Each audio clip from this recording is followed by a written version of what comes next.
সবাই ভাবে আমি না ফেসবুক থেকে এখন টাকা ইনকাম করি, কিন্তু বিশ্বাস করো আমার 15K ফলোয়ার্স হতে পারে, কিন্তু আমি না এখনও সেইভাবে সফলতাটা পাইনি। হে গাইস, আমি পিঙ্কি চলে এসেছি আবার একটা নিয়ে ভিডিও নিয়ে তোমাদের সাথে। আমি না আজকে যাচ্ছি অগ্রদ্বীপের মেলায়। তোমরা প্রত্যেককে জানো দোলের 10 থেকে 15 দিন পর, আমার ঠিক জানা নেই, 10 থেকে 15 দিনের মাথায় আমাদের অগ্রদ্বীপে মেলা হয়, আর অনেকটা বড় করে গোপীনাথের মেলা হয়। তো সেই মেলায় আমি বেরিয়ে পড়েছিলাম, আমি, আমার বর আর আমার সাথে আর একজনা ছিল, বাট তার নামটা আমি করতে পারবো না, কিন্তু আমরা 3জন মিলে যাচ্ছি। প্রথমেই অগ্রদ্বীপ ঢোকার সঙ্গে সঙ্গে মুখেই দেখি প্রচুর ভিড়, কারণ এই মেলাতে প্রচুর প্রচুর ভিড় হয়। তারপরে ভিড়টা একটুখানি কভার করে বেরিয়ে আসার পর সামনের দিকে এসে দেখি আরও ভিড়। তো আমরা যাব গঙ্গার ওই পারে, আর ওই পারে না বাইক যেতে দেবে না, সেই কারণে বাইকটা এখানে গ্যারেজ করে দিলাম। তারপরে চলে যাব আমরা দুজন এখন হাঁটতে হাঁটতে যাচ্ছি গঙ্গার ধারে। আর এই মেলাটা না অনেকটা বড় হয়, আর এই মেলায় প্রায় 10 লক্ষ লোক আসে, 10 লক্ষরও বেশি। হয়তো তোমরা এই ভিড়টা দেখে বুঝতেই পারতো কত পরিমাণের ভিড় হয়েছে।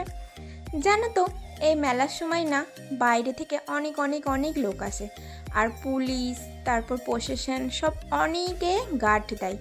আবার এটা যেহেতু গঙ্গার পার, সেই কারণে না গার্ডগুলো দেয়, খুব ভালো কাজ করে। আমরা তো একটা ধাপ পার করে তারপর আবারও চলে এসেছি আর এক জায়গায় ধাপ, এরমভাবে ধাপ পার করতে করতে করতে করতে আমরা ঘাটের দিকে যাচ্ছি, টুকটুক করে এগিয়ে যাচ্ছি। খুব একটা তাড়াহুড়ো করলে না এখানে ফাইন কাটে, যেহেতু প্রশাসন গার্ড করছে সেই কারণে তাড়াহুড়ো করে যাওয়া যাবে না, তাহলে পুলিশে বকাঝকা করবে, মারধর করবে। তো আমরা টুকটুক করেই যাচ্ছিলাম, আমি আর বর, আমাদের সেরকমভাবে কোনো তাড়া ছিল না। আর ওই যে দূরে লাইটিং দেখা যাচ্ছে, হ্যাঁ হ্যাঁ ওখানেই হচ্ছে ঘাট। তো এখানে না নৌকায় 70টার বেশি লোক উঠতে দেবে না, সেই কারণে আমরা একটু তাড়াহুড়ো করে যাচ্ছি যাতে এই নৌকাটা আমরা পেয়ে যাই। নাহলে আবারও কিছুক্ষণ পর নৌকা আসবে ঠিকই, কিন্তু আবারও কিছুক্ষণ তো দাঁড়িয়ে থাকতে হবে। তো নৌকায় উঠে আমরা এপারে চলেও এসেছিলাম, আর এইপারে এখান থেকেই শুরু হয়ে গেছে মেলা। তো এখানে আমরা টাকা পয়সা দিয়ে দিলাম, আর এই যে রাধাকৃষ্ণ যাচ্ছে, টাকা দেওয়ার পরই আমরা যাচ্ছি গোপীনাথ মন্দিরের সামনের দিকে এগিয়ে। এখানে না বাইরে থেকে মেলা সন্ন্যাসী এসছে, আর তারা সবাই এখানে বসে। অনেক দূর দূরান্ত থেকে এখানে লোকজন আসে। এখানে প্রায় 400 থেকে 500টা আগড়া হয়, আর সেই আগড়ায় থাকা খাওয়ার ব্যবস্থা থাকে, প্রত্যেকটা আগড়াতে প্রসাদ দেওয়া হয়।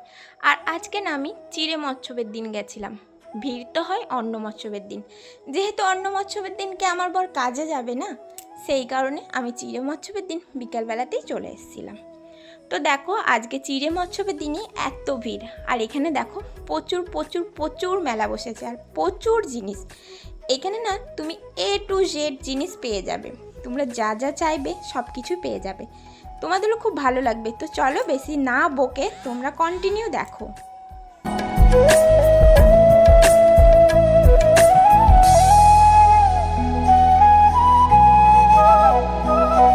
জানো তো এই মেলাটায় এত পরিমাণের ভিড় হয় যে কেউ হারিয়ে গেলে তাকে আর খোঁজা যাবে না, খুঁজতেও অনেক টাইম লেগে যাবে। আর এই যে এই একটা মন্দির, এই মন্দিরটাই না সারা বছর গোপীনাথ দেব থাকে। তারপরে চলে এলাম আবার মেলার ভেতরে, আর এই যে মেলার ভেতরে না এখানে প্রচুর জিনিস বসে, A to Z তুমি এখানে পেয়ে যাবে সংসারের সমস্ত রকম জিনিস। আর এই ভিডিওগুলো না আমি যখন গোপীনাথের মেন মন্দিরে যাচ্ছিলাম, এই অনুষ্ঠানের সময় গোপীনাথ দেব যেখানে থাকে সেখানে যাচ্ছিলাম, তো তখনই করা ভিডিওগুলো। ভাবলাম তোমাদেরকে কি শেয়ার করব, তো তার জন্য একটু মেলাটাই শেয়ার করে দিলাম। আর এই দেখো অনেকটা ঠেলার পর এখন আমি চলে এসেছিলাম গোপীনাথ দেবের সমাধি মন্দিরের সামনে। এইটা যে সমাধি মন্দির তার পাশেই দেখো তিরপল দিয়ে ঘাটা, ওইটা হচ্ছে গোপীনাথ দেবের মেন মন্দির। এই যেটা আমি না ভেতরের দিকে যাইনি, লাইন ঠেলে ঠেলে আবারও কি ভেতরের দিকে যাওয়া যায়, তাই যাইনি। তারপরে মন্দিরের সামনে থেকে ঘুরে আসার পর এই বাচ্চাটার গানটা দেখো কত সুন্দর, গলাটা কত সুন্দর, আর বাচ্চাটা কি দারুণ গাইছে। আমি না কিছুক্ষণ ওখানে দাঁড়িয়ে থেকে বাচ্চাটার গলাটা শুনলাম, আমার তো খুব ভালোই লেগেছে। তোমরা একটু শোনো।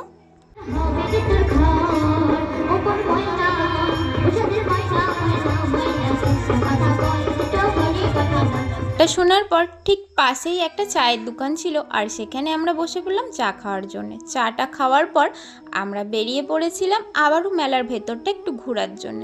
তোমরা জানো এই মেলাটা যদি আমি পুরোটা কভার করে তোমাদেরকে দেখাই না, তাহলে অনেকটা লং ভিডিও হয়ে যাবে। তো ঘুরতে ঘুরতে এখানে চৌকি আর কাঠের যাবতীয় জিনিস দেখতে পেলাম, আর সেগুলোই আমার বর একটু দাম জিজ্ঞাসা করে নিচ্ছিল। মানে দেখছিল যে দোকানের দাম আর এখানের দাম এক না কম আছে একটু। তারপরে চৌকি দেখানোর পর আমরা মেলার ভেতরে ঢুকে পড়েছিলাম। আর ভেতরে এখানে দেখো মানে কাঁসা পেতল থেকে শুরু করে কাঁচি, ছুরি, দা, কাস্তে সব কিছু পাওয়া যায়। এগুলো দেখার পর আবারও চলে গিয়েছিলাম আমরা খাবারের সাইডে, মানে যেখানে রেস্টুরেন্ট, ফুচকা, চাউমিন, গজা আরও যাবতীয় জিনিস বসেছিল সেই দিকে। কারণ মেলা তো ঘোরা হলো, এবার তো আমাদের কিছু খেতে হবে বলো, না খেলে কি হবে। আবার সাথে নিয়ে এসেছিলাম আর একজনকে, তাকেও তো খাওয়াতে হবে তাই না বলো। এ দেখো এই সাইডটা পুরো ফুচকা আর এই সাইডটা পুরো রেস্টুরেন্টের দোকান।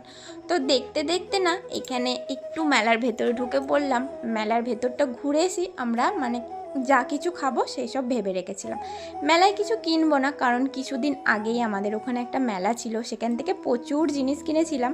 তো সেই কারণে এই মেলায় আর কিছু কিনবো না।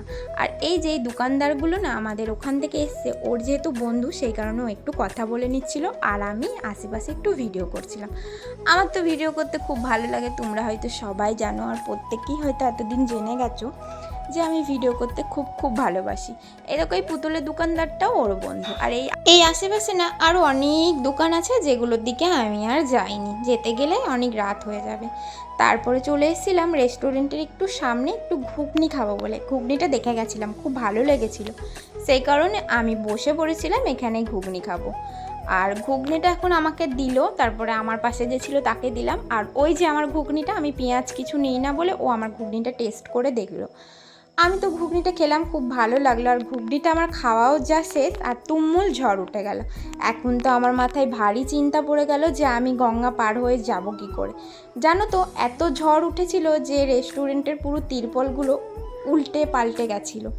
আর আমি এই ভয়টাই পাচ্ছিলাম, কারণ আমি নৌকায় ঝড়ের সময় উঠতে খুব ভয় পাই, আমার খুবই ভয় লাগে। তারপরে চলে গেছিলাম একটা আগ্রার ভেতরে, আর আগ্রার ভেতরে খাওয়ার ছিল, তো সেখানে একটু প্রসাদ খেয়ে নিচ্ছিলাম।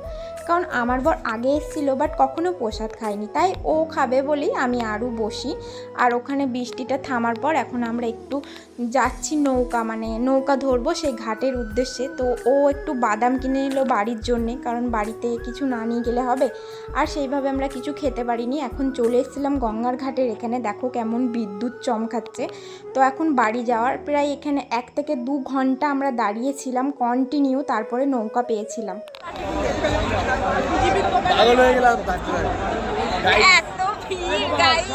যেহেতু ঝড় বৃষ্টি হচ্ছিল সেই কারণে নৌকা বন্ধ ছিল, আর এই পাশে যত ছেলে পিলে ছিল সবাই চেঁচাচ্ছিল যাতে নৌকাটা খোলে।